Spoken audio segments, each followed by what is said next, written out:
আলোচিত চিত্রনায়িকা পরীমনিকে আটক করার জন্য র্যাব ব্যাটালিয়ন যখন তার বাসায় অভিযান চালায়, তখন পরী তার মুঠোফোনে লাইভে এসে নানা ধরনের পদক্ষেপ নেন।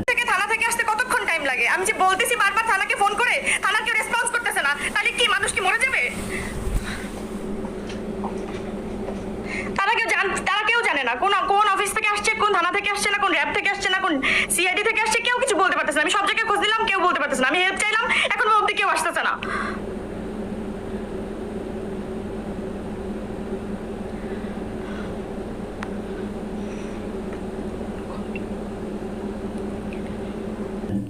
র্যাব আরও দাবি করেন তার বাসায় একটি মিনি বার আছে, সেখান থেকে মদ, ইয়াবা, এলএসডির মতো মাদকদ্রব্য উদ্ধার করে র্যাব। তো ভিউয়ার্স, আজকের মতো এখানে শেষ করলাম। ভিডিওটি ভালো লেগে থাকলে চ্যানেলটি সাবস্ক্রাইব করবেন এবং সাথে থাকা বেল বাটনটি বাজিয়ে দেবেন।